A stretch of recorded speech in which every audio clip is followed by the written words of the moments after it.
حق گوئی سے باطل پہ تا عمر رہے غالب، ہر جنگ میں وہ جیتے بے خنجر و بے شمشیر۔ کبھی رافضی فتنے نے سر ابھارا، کبھی تاتاری فتنے نے اس سے ٹکرانے کی کوشش کی، اور نجدی فتنہ یعنی وہابی فتنہ جو تمام فتنوں میں سب سے خطرناک فتنہ ہے، جو اس وقت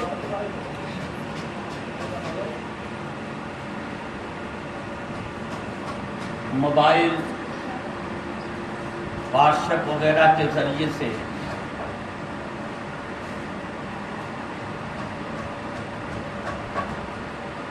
اپنا سایہ پھیلانے کی کوشش کر رہا ہے۔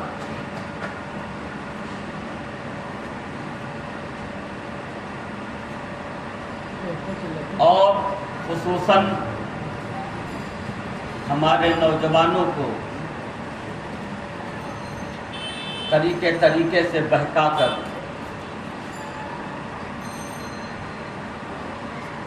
بخاری شریف کی رٹ لگا کر اور صحیح اور حدیث، صحیح اور ضعیف دو جملے حدیث کے یاد کر کے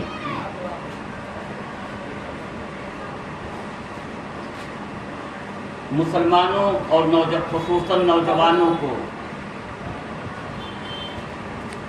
اپنے فندے میں لینے کی کوشش کر رہا ہے۔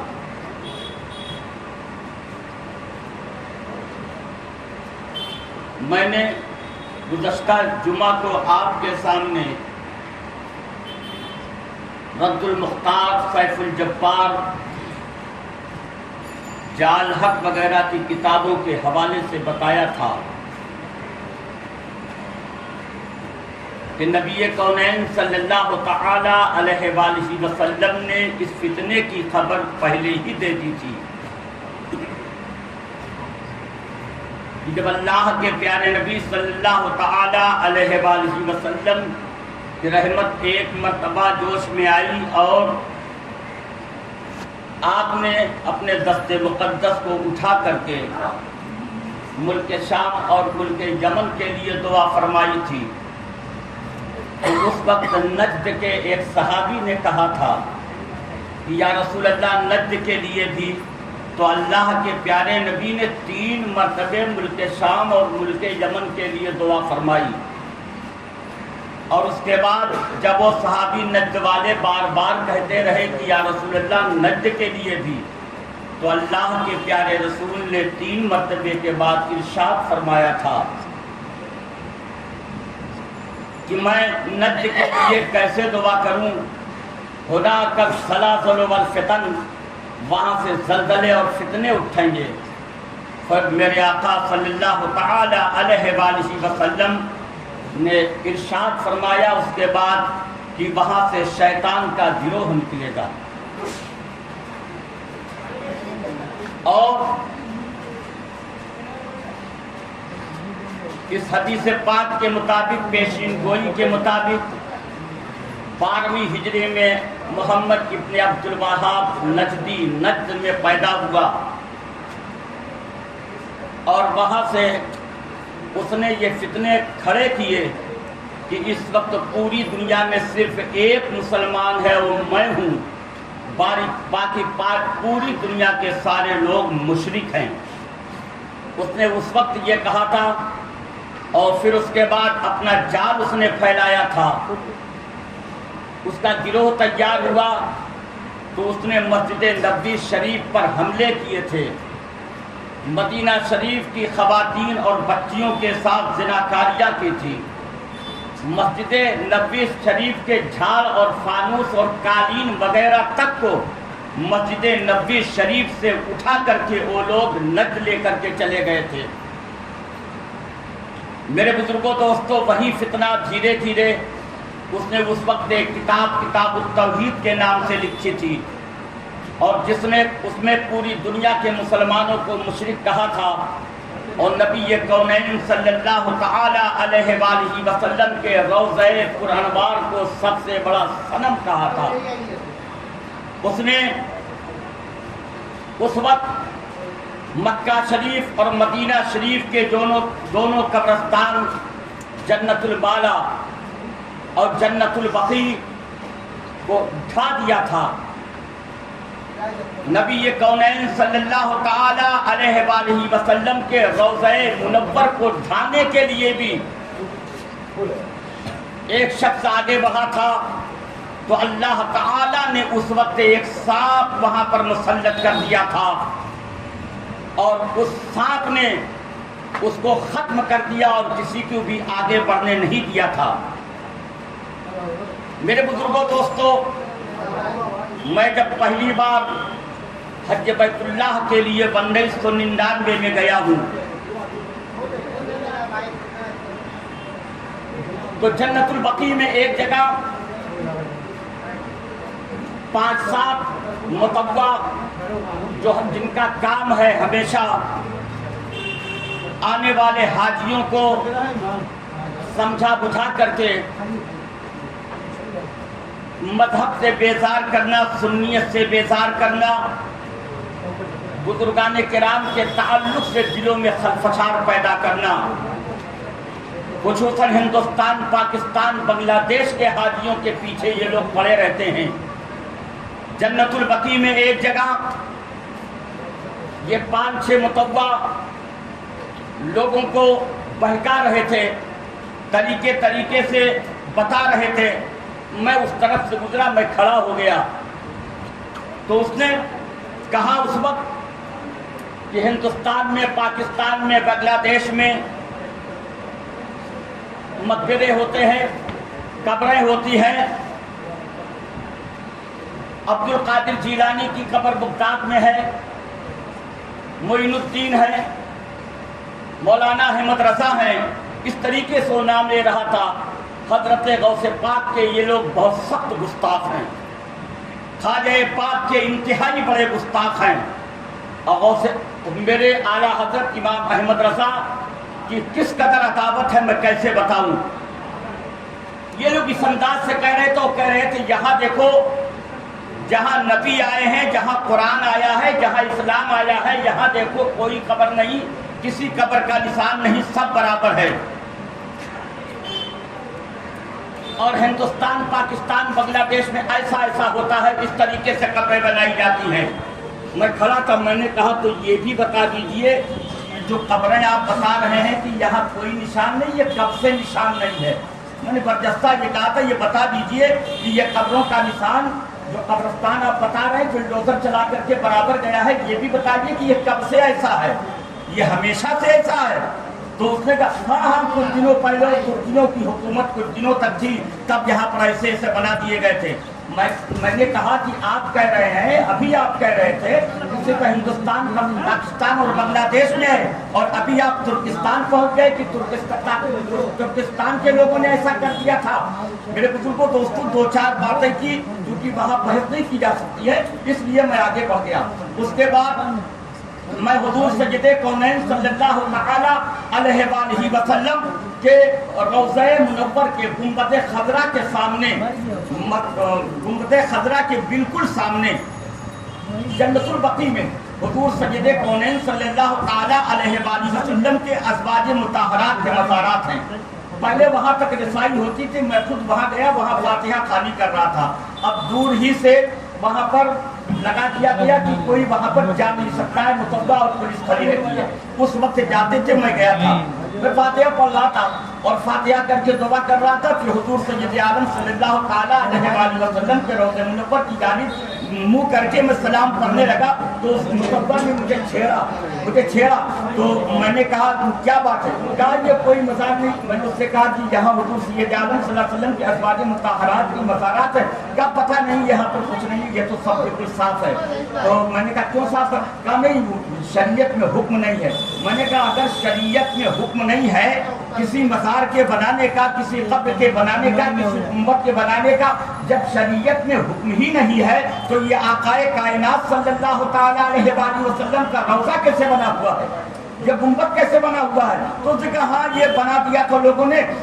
تم نے کہا بنا دیا تھا کیا مطلب؟ کہا نہیں موقع ملے گا تو اس کو بھی ڈھایا جائے گا. میں نے کہا اس کا مطلب جب آپ لوگوں کو موقع مل جائے گا تو اس کو ڈھا دیں گے. کہا ہاں یہ بھی ڈھا دیا جائے گا. میرے بزرگوں دوستوں اس انداز سے بہرحال کچھ دیر تک باتیں ہوتی رہی, پھر میں وہاں سے چل دیا. میں نے پچھلے جمعہ کو جو ان باتوں پر تشریح کی ہے تو کچھ لوگوں نے, ہمارے یہ ابراہیم ہے, ان سے کچھ لوگوں نے کہا اور بھی لوگوں نے کہا کہ حضرت لوگوں کو بہکا رہے ہیں.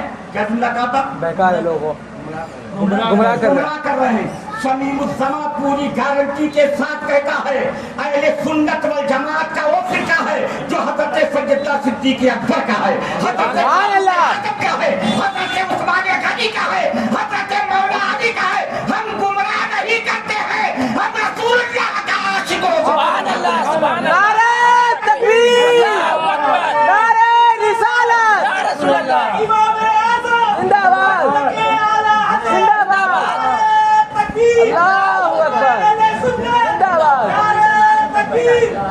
ہماری جماعت میں گمراہیت نہیں سکھائی جاتی ہے, ہماری جماعت میں رسول اللہ کا عشق سکھایا جاتا ہے, بزرگان کرام کی محبت سکھائی جاتی ہے. سن لیجیے ہم کسی کو چھیڑتے نہیں ہیں. میرے مجاہد ملت کہا کرتے تھے, حضور مجاہد ملت نے فرمایا تھا حبیب الرحمان چھیڑتا نہیں ہے لیکن جب کوئی چھیڑ دیتا ہے تو اسے چھوڑتا نہیں ہے.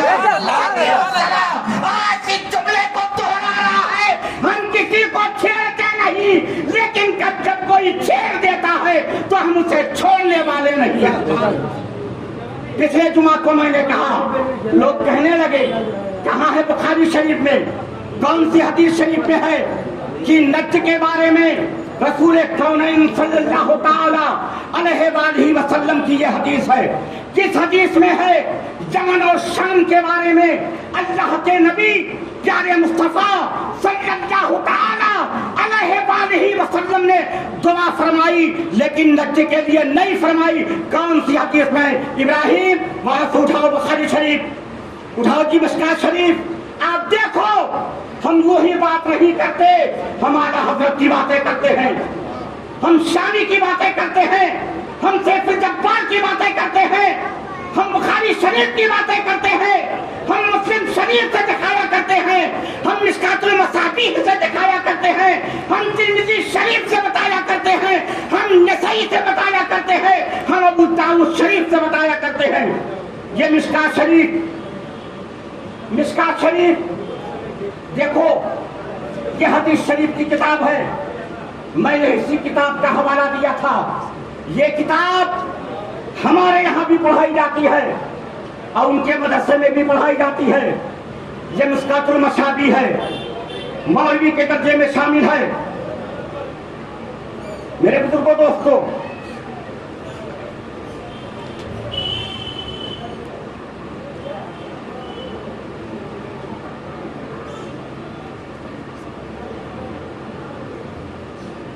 مشکات المصابیح صفحہ 582, صفحہ 582 دیکھیں. یہ حدیث شریف دیکھیے.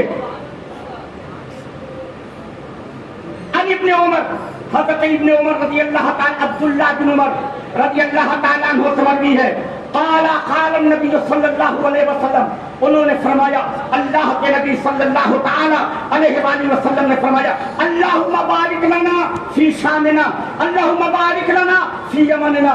اللہ کے نبی سید عالم صلی اللہ تعالی علیہ وآلہ وسلم نے دعا فرمائی, اے مولا ہمارے شام میں برکت فرما, ہمارے یمن میں برکت فرما.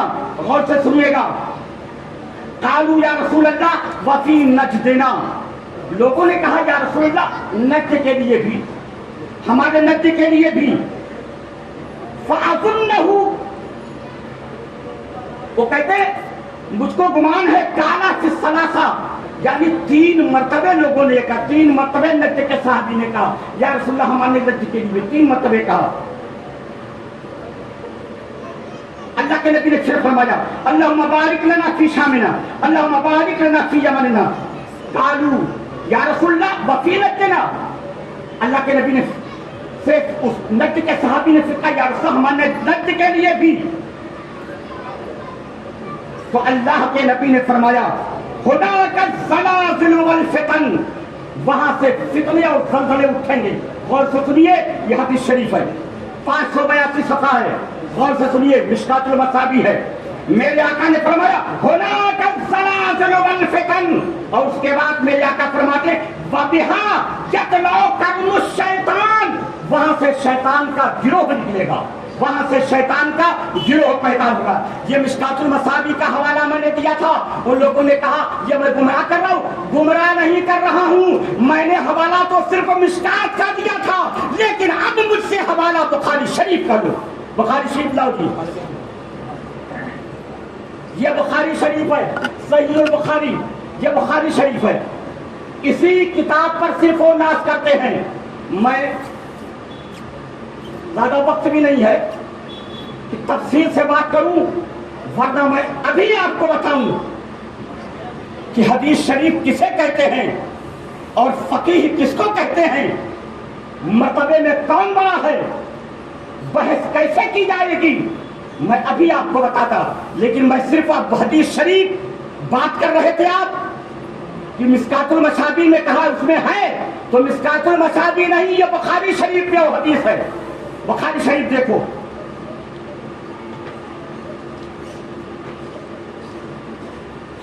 یقین جانو مذہب مذہب اہل سنت ہے، جس پر حضرت صدیق اکبر چلے ہیں، جس پر فاروق اعظم چلے ہیں، جس پر عثمان غنی چلے ہیں، جس پر مولا علی چلے ہیں، جس پر حضرات حسنین چلے ہیں. اور جو عقیدہ میرے غوث اعظم کا تھا، وہی عقیدہ میرے خواجہ کا تھا، وہی عقیدہ میرے امام احمد رضا کا تھا، وہی عقیدہ دنیا کے تمام اولیاء کرام کا تھا. محبت سے سنیے آپ،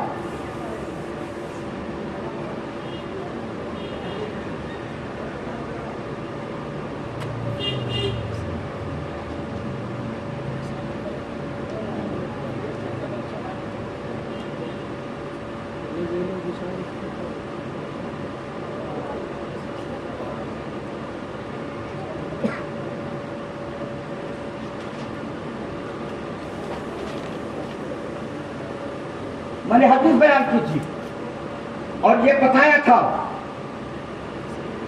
کہ ایک شخص کے تعلق سے